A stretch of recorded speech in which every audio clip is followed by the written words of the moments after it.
So, Grady, how is the preparation going this week for Kansas City? I think preparation going good. I'm glad to be back out here grinding and getting ready for another game, man. So I got no complaints. How do y'all manage? Hey, coming off a big win like that, gotta get refocused and dialed in for the world champs coming in. Yeah, man, definitely got to refocus, get back to work, and then that's what we're doing. Definitely enjoyed that win Monday night, but we got more to do, more we want to accomplish, and all focus has been on Kansas City and doing our best to go out there and get a win against them. You had some success against Kansas City in 2020. You almost won that game, if I recall correctly. Mm-hmm. Is there any kind of learning points you take from that in terms of just defending Mahomes and kind of that offense? I don't know about learning points from 2020, but every game you got to play it like you never know how it could go. You know what I'm saying? Nobody gave us a chance in that game for sure back then in 2020. We, you know what I'm saying? It was almost like a little sneak up game on them, but yeah, definitely had some success, man. But I mean, they've been having a lot of success for a lot of years, man, for a reason, and I don't think that game is worth to really be like we can take some lessons from that. That'll be a reach to me. So we got to prepare for the guys they got now and what they're doing. And but I mean, they got some new stuff every week, So you never know how it's gonna look. You just got to be ready. How fun was that post-game locker room on Monday? Oh, it was good. It was good fun. It was good fun to see everybody enjoy the win. But like we said earlier in the press conference, I definitely think it's time. It's been time for us to turn the page to focus all our 100% effort on this next opponent, and it's going to take another really, really big effort. The one I think it's going to take all day, and excited for that challenge. Hey, what are some of the issues in rushing Patrick Mahomes? Jesse says the first play and then it's another 8-second play, and I'll get tired. Yeah, for sure.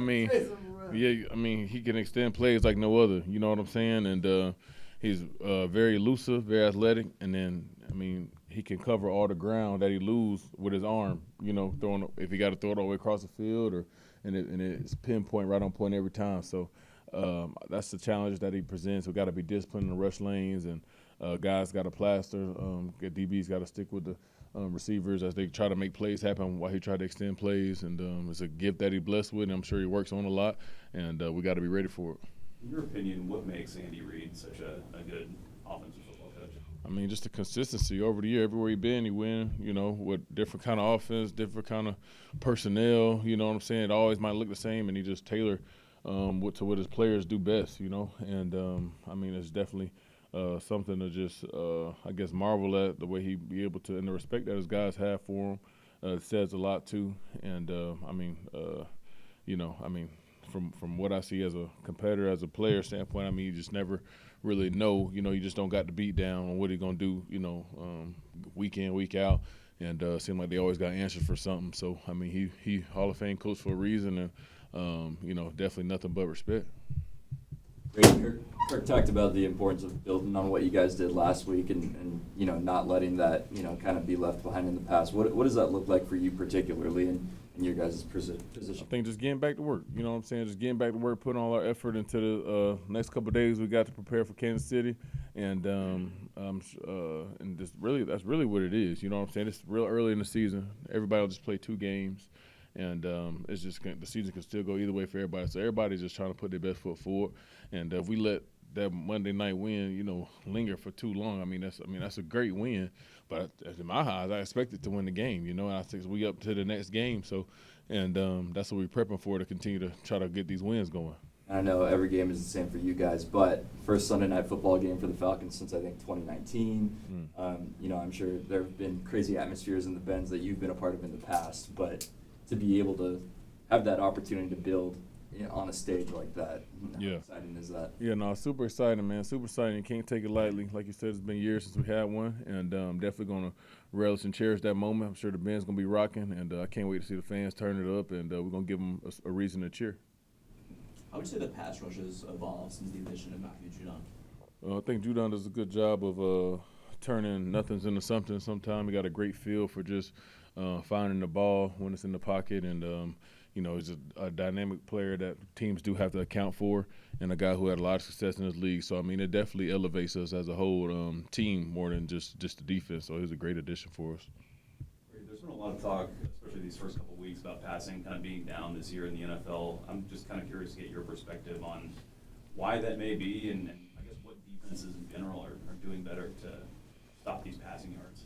I mean, I guess you always got to adapt, you know what I'm saying? Always new offensive stuff going, so we got to make new defensive stuff. And I mean, I've been so focused on what we got going on here versus around the league stuff. But I mean, defense, we already put in a position so many times that's like we're compromised position. A lot of things skewed so the offense has success, and then and that's all right. But when we make adjustments and get better with it, defense shouldn't be punished for it, Just like we had to find a way, and when I say we, I mean defense. We had to find a way to adjust to new rules and stuff like that. If the defense is becoming more successful, then it's on the offense to find a way to adjust and what they got to do to try to get more points or more yards or whatever it is. But I mean, I guess defense kind of just playing catch up, and they're kind of figuring some stuff out. But I mean, that's why we play the game and compete, so you can be innovative and try to figure it out.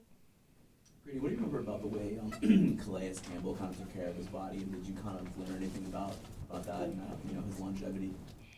I mean, I'm sure he took care of it a lot of way. I don't know everything Calais did to take care of herself, but when I was around him, he was a hard worker, and I'm sure he spent a lot of time on it. But I'll be making something up if I answer that question any deeper. It's also Arthur Blank going to the Ring of Honor this Sunday. Games. What does he mean to this organization?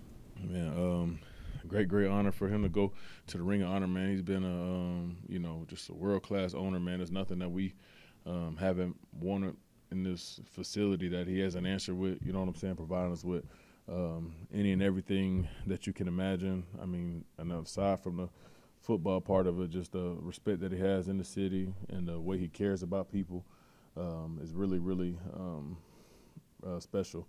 And he's not afraid to be in front of the people, man of the people. And I think that I respect that about him the most, because, I mean, sometimes when you can get, some people feel so elevated up with more success they have and stuff like that. But, I mean, he treated everybody like they family, man. Even, like, say, security guards and stuff at the Benz, or people that even the programs they put together for people so they can have a job and have work and stuff like that. They always just speak so highly of him, and the fact that he thinks about the kind of things, I mean, it just means a lot. But I mean, he's well deserved it, and just want to wish him just continue more success, and I'm happy to be a part of this organization with him running it. And I mean, I'm one of the most respected people in probably in the country, man. I mean, the dude off the blame, man, they ain't hold some weight now.